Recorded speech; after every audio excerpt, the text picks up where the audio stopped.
You open a savings account with $50 in it. You do the math on the back of a receipt, 400 a month, 25 months, $10,000. Simple. 18 months later, you check the balance. $1,960. You did not stop trying. You did not blow it on anything stupid. And yet the number sitting in front of you is barely a fifth of what the receipt promised. Something has been quietly working against you the entire time, and it is not what you think. Rewind to month one. You are motivated. You transfer $400 the day you get paid, and it feels genuinely good. You screenshot the balance. $450. You can already picture the finish line.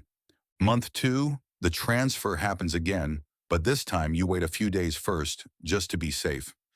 Month three, your car makes a sound that costs $680 to make stop. The repair does not come out of thin air. It comes out of the account. You watch 2 months of effort disappear in one afternoon, and you tell yourself it does not count because it was an emergency. Month five, a close friend gets married in another city. Flights, a gift, one dinner you did not plan for. The account takes another hit. By month seven, the transfer has quietly shrunk from 400 to 250 because that is what is realistically left.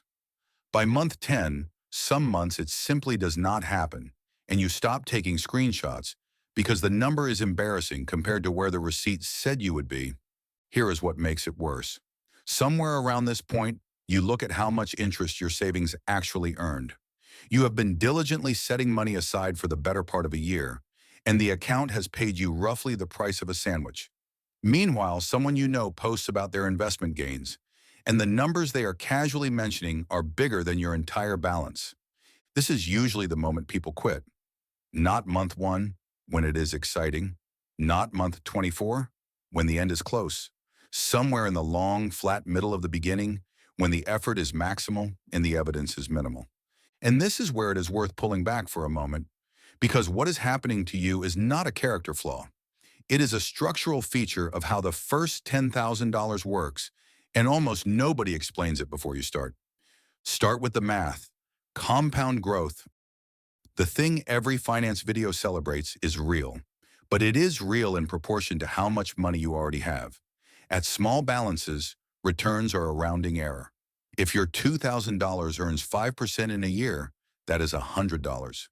Your behavior, the transfers you make or skip, moves the balance 20, 30, 40 times more than the market does. The first 10,000 is not an investing problem at all.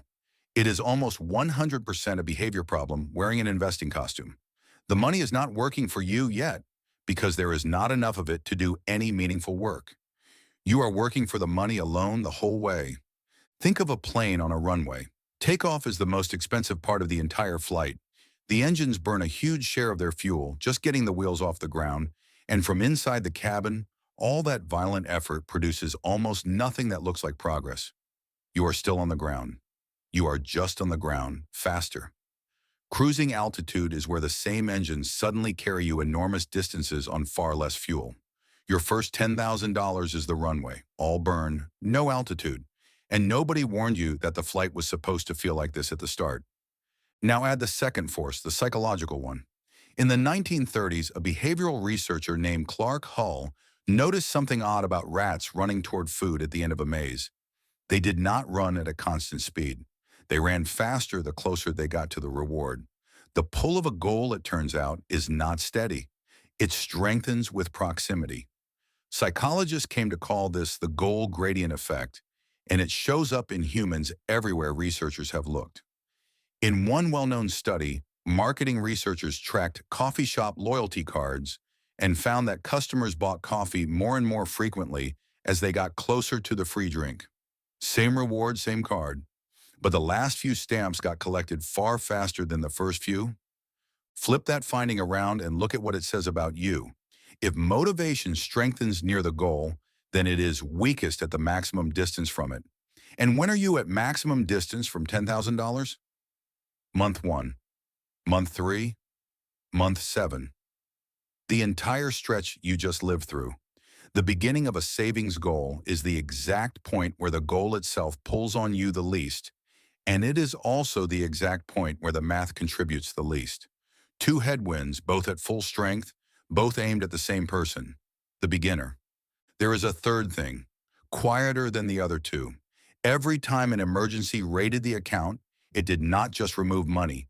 It removed the story you were telling yourself. A balance that only ever went up felt like a streak, and streaks protect themselves. A balance that lurches down twice a year feels like a leaky bucket, and nobody stays motivated to fill a leaky bucket.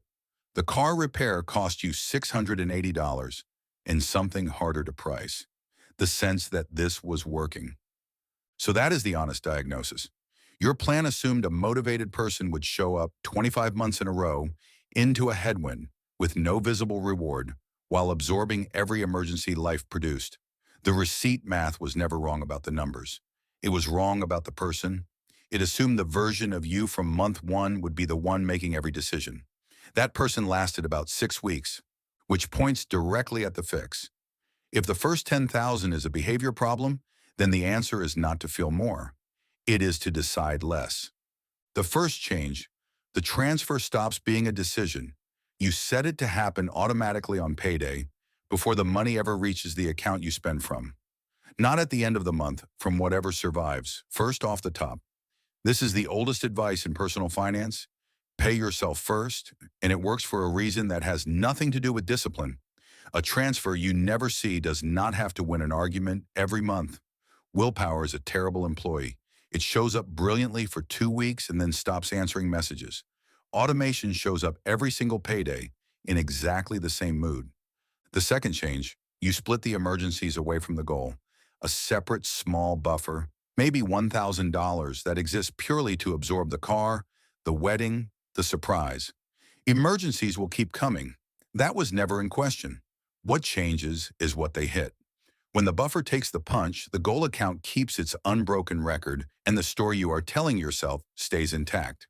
You refill the buffer when it drains, and the 10,000 keeps climbing untouched behind it.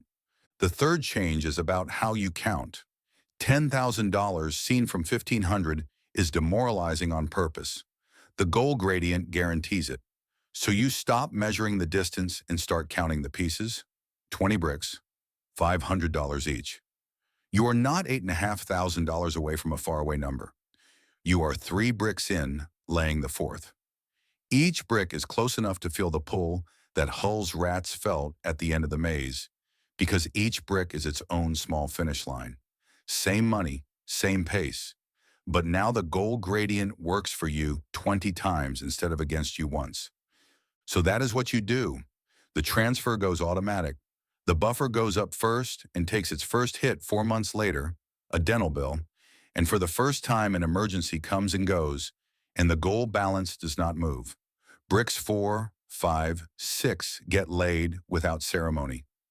You are not more motivated than before. That is the strange part. Most months you barely think about it, and that is exactly why it is working. Somewhere in the second year, you log in to move money for something unrelated, and the balance is 5 figures. There is no fireworks moment. It happened on a Tuesday, mechanically, while you were busy living. But here is what you actually built, and it is worth naming precisely. The investor, Charlie Munger, was once asked about building wealth, and he said, famously and bluntly, that the first 100,000 is the hardest, that you must do whatever it takes to get there. Because after that, the money itself starts doing more and more of the lifting. The principle scales down perfectly. The second 10,000 will come faster than the first, partly because the math finally starts helping. The plane is off the runway, returns on 10,000 are no longer sandwich money, but mostly because of what the first 10,000 quietly manufactured along the way. An automatic system that does not consult your mood, a buffer that eats emergencies, and a way of counting that keeps the goal close enough to pull. You thought you were saving $10,000. You were actually building the machine that makes every future number cheaper to reach. The receipt math you wrote on day one is finally correct. Not because you became a more disciplined person, but because you stopped needing to be one.